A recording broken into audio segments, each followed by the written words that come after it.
Дечки, летоска снимив уште едно видео со Бојана Стојменовиќ или мој психолог. Меѓутоа некако не стигнав да го објавам се уште. Гледам дека дефинитивно има потреба и би било убаво да го објавам, така да ќе изгледа малку поинаку, ќе биде летно видео, меѓутоа евако.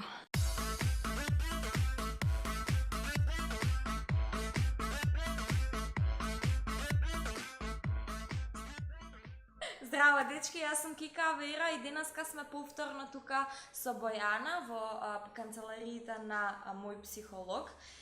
И денеска ќе зборуваме повторно на една тема поврзана со сево ова, која што јас одамна сакам да ја адресирам, а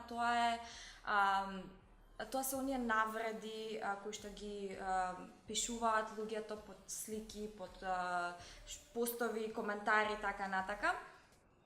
Особено оние коментари кои што се зацкриени како јас сакам да ти помогнам, а уствари сакам да те навредам со тоа.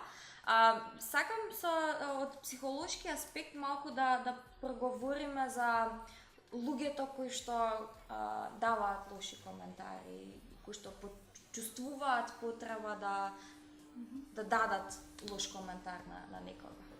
Многу често се случува да на социјалните мрежи особено да ние наидеме на негативни коментари, со тоа што многу често се осудува физичкиот изглед, затоа што нели пред се тоа се слики, тоа се видеа и најлесно е да ние коментираме и да ние осудиме нечи избор на облека, нечи избор на животен стил или можеби на тоа како некој изгледа, дали можеби има премногу килограми, премалку килограми и слично, ако има премалку да ние што и да е, не мора да се килограми. Да, многу често знаеме да наидеме и сметам дека нема човек кој што му е непозната оваа тема и ќе каже зашто зборуваат тука овие две во видео. Не, ова навистина се случува и овој сайбербулинг постои, не постои само во средните школи и во основните школи како што е присутно општото мислење, туку постои пред се и во нашиот возрасен свет, условно да кажеме, со тоа што многу често, најчесто се тие негативни коментари се упатени во однос на физичкиот изглед. Многу често луѓето кои што употребуваат и упатуваат негативни коментари, критики, пред се навреди на социјалните мрежи, ние генерално ги кажуваме дека се хейтери. Мислам дека тој збор е општо познат, со тоа што многу често луѓето кои што го прават ова се луѓе кои што во лице, во реален живот не би ви го кажале тоа најверојатно, пред себе биле можеби уплашени од вашата реакција или пак би биле засрамени можеби од самиот контекст или од тоа дека вие некако ќе изреагирате на начин кој што тие не го очекуваат. Тоа се луѓе кои што многу често најчесто е тоа нивен конфликт. Ако јас тебе те навредувам поради, да речеме, вишокот на килограми, тогаш може тоа да значи дека него сакам вишокот на килограми кај мене, кај себе, па затоа многу полесно да јас тоа го проектирам и да јас тебе те критикувам, можеби за твоите килограми, можеби да те критикувам за тоа како ти живееш. Знаете, кога ние ќе кажеме, види Кайли Дженер, милиарда направи, како е тоа возможно? Ваква е, таква е. Срамота, да. Да. А што стои во позадина? Помлада е од мене. Зашто тоа не сум јас? И тука веќе тргаат оние навреди дека таа не работи ништо, а има пари, дека нешто постигнува. Или од друга страна, јас моментално не сум задоволен од тоа како изгледам. И од друга страна гледам некој дечко кој што навистина е згоден и навистина има атлетско тело. И знаете, многу често се слушаат коментари, нели, осудувачки, дека тој можеби има некоја друга полова ориентација, дека преферира дека најверојатно не прави ништо друго во животот освен само што вежба, дека најверојатно личност која што е многу досадна, која што е многу површна и нарцисоидна. Што стои во позадина? Во позадина стои дека јас сакам да изгледам така, ама моментално од X причини јас тоа не го правам. Тоа може да биде затоа што моето тело едноставно не може да го постигне тоа, може да биде затоа што јас можеби имам некоја состојба поради која што јас не можам да вежбам, тоа може да биде затоа што јас сум мрзелив, а тоа е карактеристика која што си ја отфрлам, не си ја сакам кај себе, па така многу ми е полесно мене да јас едноставно седнам на Facebook, на Instagram и да нели едноставно со негативни коментари, критики, навреди јас почнам како со стрели да удирам кон сите оние луѓе.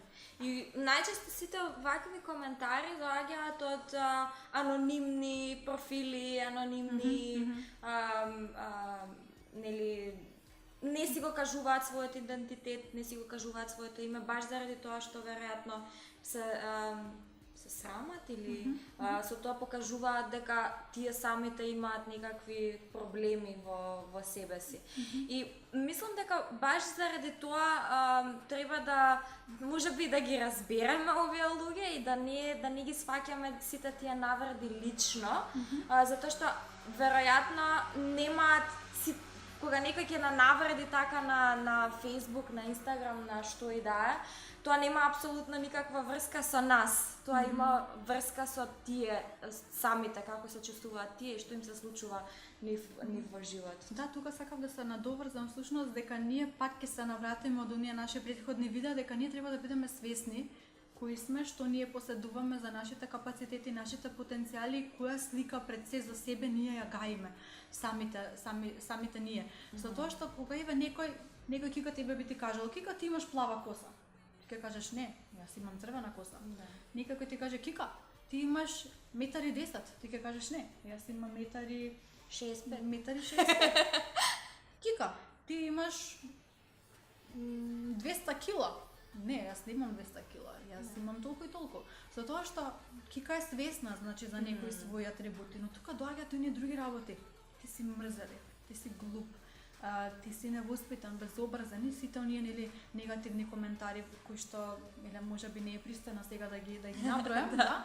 Така да ќе се воздржам со тоа што ако јас не сметам дека јас нешто тоа поседувам, јас нема да се чувствувам навреден. Да. Но ако некаде во детството, некаде во животот, навистина јас сум бил изложуван на сето тоа, најверојатно кај мене ќе предизвика некоја реакција и најверојатно јас ќе почнам да водам борба, како што кажува Кика, со тие лажни профили кои што едноставно се седнати на таа мрежа и имаат цел да едноставно својата негативна енергија, своите лични фрустрации да ги излечат преку на тој начин. Така да еве можам еден пример да дадам. Замислете мајка, еве, која што многу често на своето дете му кажува мрзелив си. Еве, ти си мрзелив, јас место тебе ќе го направам тоа. Детето седнува да пишува домашна. Леле, ама си мрзелив, па веќе цел сат тоа го правиш, да јас ќе ти помогнам. Детето расте, станува веќе малку поголемо. Леле, ама си мрзелив, сега е смасава, ќе ја раскренам. Ама ти уште јадеш, многу си мрзелив. Детето станува поголемо. Има 20 и нешто години. Леле, ама си мрзелив. Ни долен веш не можеш да си купиш, еве јас ќе одам за тебе. Всушност што станува збор тука? Можеби станува збор дека мајката ужива во таа претерана грижа околу детето, едноставно фокусирана е на тоа. Може да значи дека детето едноставно поспоро, дека едноставно ужива да ги прави работите малку поспоро, со свое темпо да речеме, а не е мрзеливо. Ама што се случува кога расте? Таа карактеристика, јас сум мрзлив, станува негова. Едноставно, колку и да не е мрзлив, едноставно се прилепува. И многу често знае да го употребува тоа. Да речеме, тоа дете расте и стапува во врска, и доаѓа, да речеме, неговата девојка и кажува, ајде станува и сега ќе одиме во кино, а тој можеби е само уморен од работа и ќе каже, не можам, знаеш дека сум мрзелив. Така ова јас употребив мрзеливост како карактеристика, но ова може да станува збор за не можам, дебел сум, не можам, јас сум неуспешен, не можам, јас сум глуп, јас сум кретен и тоа едноставно, извинете на вистина нови зборови, но најчесто се употребувани.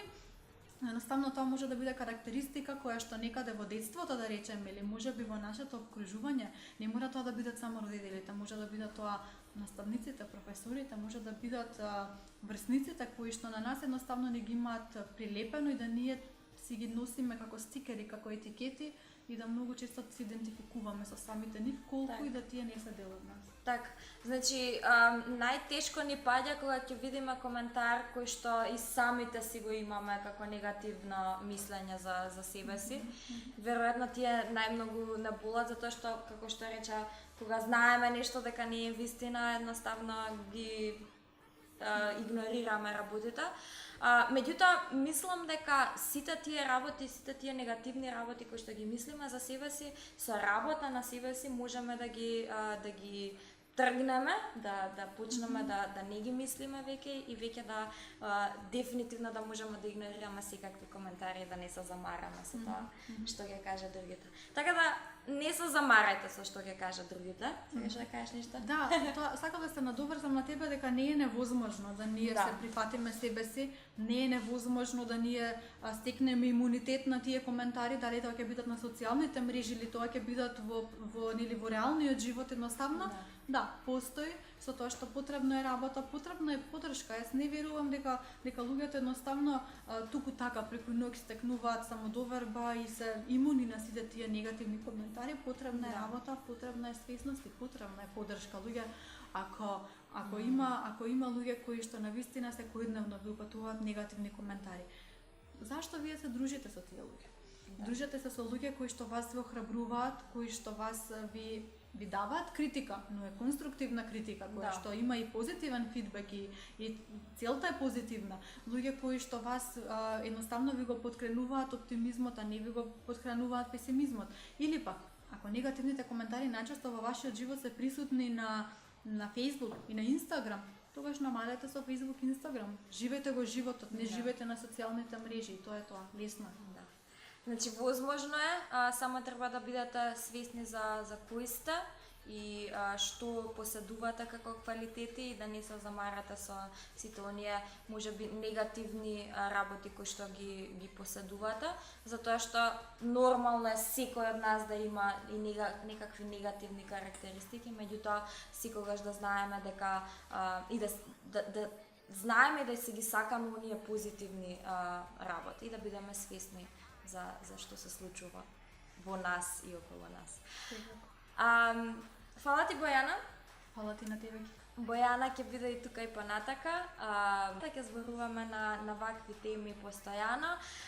Следете мој психолог на Facebook. Мене можете да ме најдете Кика Авиро на Facebook, на Instagram, на YouTube и се гледаме во наредното видео. Чао, чао.